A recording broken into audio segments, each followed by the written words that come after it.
Governor Andrew M. Cuomo said on Friday that New York City, one of the global centers of the coronavirus pandemic, would begin reopening on June 8, the first step in ending one of the country's strictest lockdowns.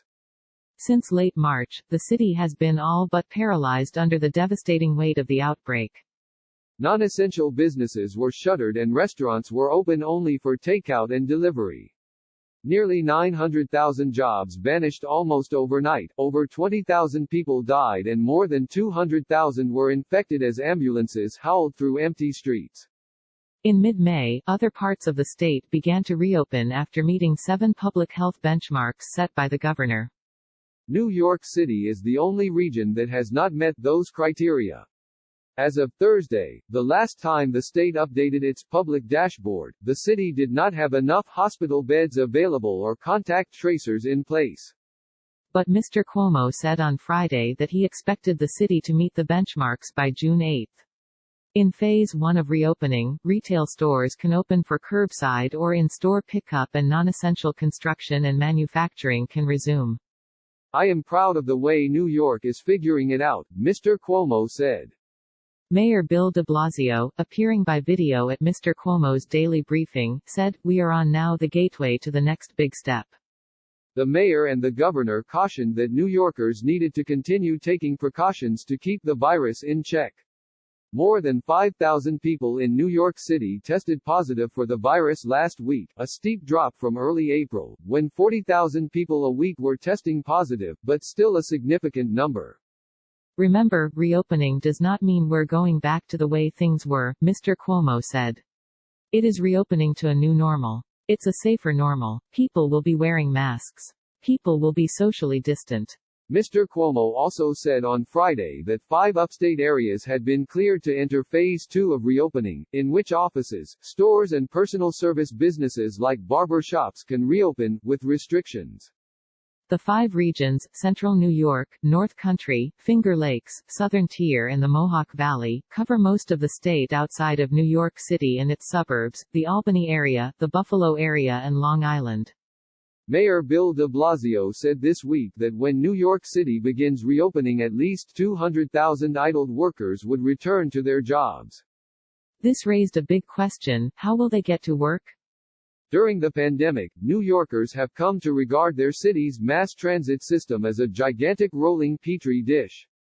Ridership is down more than 90%, largely because only essential workers are supposed to be taking it now. But it is also because many people fear contracting the coronavirus on the transit system, even though subways and buses are being disinfected every day.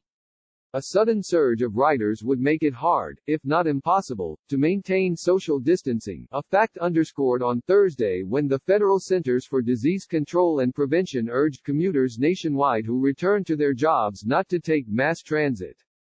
Mr. de Blasio this week said that he understood that many would feel uncomfortable returning to mass transit and that some would walk or bike, while others would drive or take cabs. But he offered little further guidance.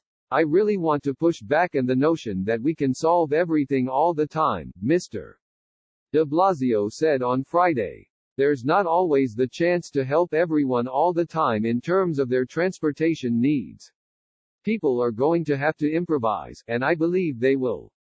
He said that he was awaiting answers from the Metropolitan Transportation Authority, the state agency that runs the buses and subways, on how to maintain public health on the system.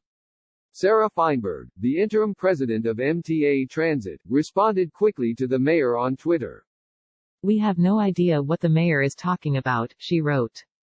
The MTA has briefed City Hall multiple times on reopening, including another productive meeting held just yesterday.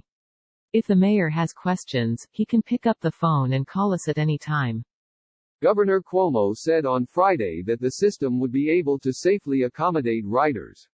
We wouldn't operate it unless it is safe, he said. But he added that riders needed to take it upon themselves to avoid crowded trains or buses. I won't open the city if I'm not comfortable, and when I open the city, I will ride the subway, Mr. Cuomo said in an interview on NY1 Friday afternoon. The MTA's chairman, Patrick J. Foy, forcefully objected to the CDC's recommendation on Friday afternoon. "Our transit and bus system is cleaner and safer than it has been in history," he said in a statement. "We will continue to take every possible action to protect public health and safety, and the federal government telling people not to ride mass transit sets us back decades." Also on Friday, Mr. Foy sent a letter to business leaders requesting they stagger work hours, allow flexible start times and extend telecommuting plans as part of the agency's effort to reduce crowding as the city reopens. Governor Philip D. Murphy of New Jersey announced that over the next several weeks the state would permit child care services to fully open and some summer programs for children to begin operating. During his daily briefing on Friday, the governor said he would sign an executive order allowing child care services to open to anyone on June 15. They have been open for children of essential workers. As more and more workers prepare to get back out to their jobs, we must ensure a continuum of care for their children, Mr. Murphy said. Outdoor, non-contact sports practices can begin on June 22, and youth day camps, including city summer programs, can open July 6. The governor said he believed the state would be able to reduce restrictions on gatherings by June 12 in a way that will allow for greater indoor religious services. He did not give specifics but said his administration would work with religious leaders to determine proper safeguards for services. Other updates from Mr. Murphy's briefing. Governor Ned Lamont of Connecticut announced Friday that the state would begin to allow gatherings of up to 10 people indoors and 25 people outdoors, easing restrictions that had previously prohibited gatherings larger than 5 people. Flanked by religious leaders at his daily briefing on Friday, Mr. Lamont also said that houses of worship would be allowed to hold indoor gatherings at 25% capacity or up to 100 people, whichever is fewer. Outdoor services could include up to 150 people as long as social distancing was observed, he said. And Mr. Lamont conceded defeat in his discussions with casinos on land held by sovereign nations, saying that they would move forward with their plans to restart on June 1, with some operations resuming as early as Saturday. Mr. Lamont has vocally opposed reopening casinos at this time and has been in talks with tribal leadership about the issue for weeks. He said Friday that casino operators had agreed to not allow out-of-state residents to stay at their hotels initially, to require face coverings for visitors, and to only allow outdoor dining. Still, Mr. Lamont issued a warning for would-be gamblers. "This is a risk you're taking," he said. Separately, the president of the Connecticut State Colleges and Universities System published a public letter on Friday announcing that officials were planning for students to return to campuses in the fall, with significant measures in place to make our institutions as safe as possible. And the Hartford Courant reported that the state education commissioner had informed school superintendents that in-person high school graduation ceremonies could take place over the summer with restrictions, including a hard cap of 150 attendees, graduates included. The coronavirus pandemic has plunged New York City into a dire fiscal crisis and forced top officials to contemplate a maneuver that once brought New York to disrepair, letting the city borrow billions of dollars to cover basic operating expenses. Numerous fiscal experts and public officials, including Governor Andrew M. Cuomo, are leery of giving the city permission to take on significant debt, sensitive to the history of reckless borrowing that led the city to the brink of bankruptcy in 1975. Mayor Bill de Blasio has asked legislative leaders to grant him permission to issue bonds to cover operating costs, saying he would do so only as a last resort. Doing so, however, has become a real possibility. Legislative leaders are discussing the issue with the governor's office and city officials. Mr. Cuomo said on Thursday that issuing bonds to pay for operating expenses was fiscally questionable.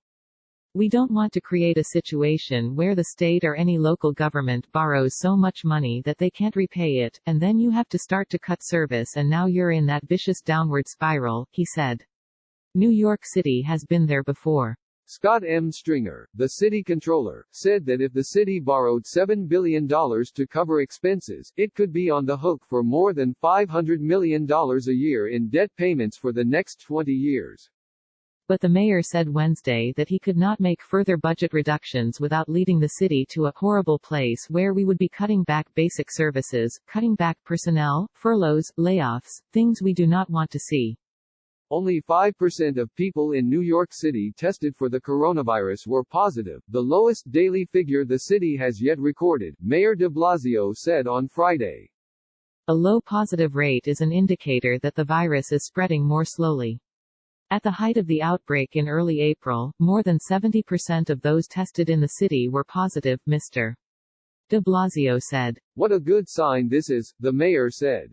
Other news from Mr. de Blasio's morning briefing. The Times is regularly profiling essential workers in the New York region during the pandemic. Where do you live? Hell's Kitchen, Manhattan. Where do you work? NYU Langone Hospital. Anesthesiologists are critical at hospitals treating COVID-19 patients. Why so? We have the unique skill set of knowing how to intubate patients suffering from difficult or compromised airways. What has been the most difficult part of your job since the pandemic began? The amount of deaths we saw each day, we weren't prepared for that. Those numbers, that's something you see on the battlefield. We aren't prepared for them in a hospital setting. Also, knowing that we were potentially exposing ourselves. It gets hard, but we have to keep pushing on. What keeps you going? Knowing this is the nature of medicine and remembering we took an oath. We want to help patients and use our skills and knowledge the best way possible in order to save lives. There's also my grandparents' stories. My grandfather was the president of Guatemala when his government was overthrown by a coup. Times were tough then, but he and my grandmother, they were resilient. That resilience they had, it helps me get through these tough times.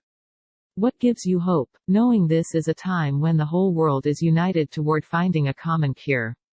That inspires me to keep doing what I can. Any advice for readers? Keep following the social distancing guidelines. It's the only way that we can minimize the use of our health care system. And, please, be patient with frontline workers. Don't be rude. After weeks of outcry from distressed New Yorkers demanding that housing payments be halted during the pandemic, the state legislature passed a bill on Thursday to provide emergency rent relief for tenants.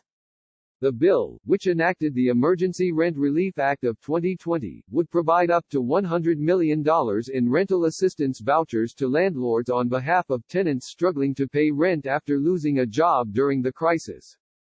The legislation would cover rent due from April 1 to July 31. As of Friday afternoon, it had yet to be formally delivered to Governor Cuomo, but would take effect immediately if he signed it. The program would be funded with New York's share of the $2 trillion federal relief package, passed several weeks ago. With the weather getting warmer and New Yorkers getting antsier, the New York City Council wants to force Mayor Bill de Blasio's hand on outdoor dining. The council introduced legislation Thursday afternoon, backed by the restaurant industry, requiring the mayor to find a way to open streets, sidewalks and public plazas to outdoor dining.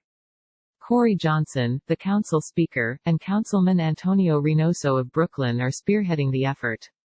The restaurant and the food industry has been struggling just as much as any other businesses in our city, Mr. Reynoso said at the council's hearing on Thursday, adding that the process would be something that can be done very quickly and in a timely fashion. Andrew Riggi, executive director of the New York City Hospitality Alliance, a business group, said the idea was to require the mayor to establish a framework to identify appropriate places for restaurants to sell food and beverages outside, and create a mechanism by which businesses and community boards could submit suggestions. The bill would also require the city to set health and safety requirements for such operations. Our hope is there may be areas where entire streets could be shut down for restaurant service, Mr. Riggi said. Other places you may be able to extend the sidewalk, while keeping a lane of cars and bike lanes. Other places, you may be able to use pedestrian plazas. We really need to be creative. The coronavirus outbreak has brought much of life in New York to a halt and there is no clear end in sight. But there are also moments that offer a sliver of strength, hope, humor or some other type of relief, a joke from a stranger online at the supermarket, a favor from a friend down the block, a great meal ordered from a restaurant we want to survive, trivia night via Zoom with the bar down the street. We'd like to hear about your moments, the ones that are helping you through these dark times. A reporter or editor may contact you. Your information will not be published without your consent. Reporting was contributed by Luis Ferre-Sadurní, Christina Goldbaum, Jeffrey C. Mays, Jesse McKinley, Andy Newman, Azzy Paybara, Joel Pedersen, Aaron Randall, Dana Rubenstein, Matt Stevens and Katie Van Sickle.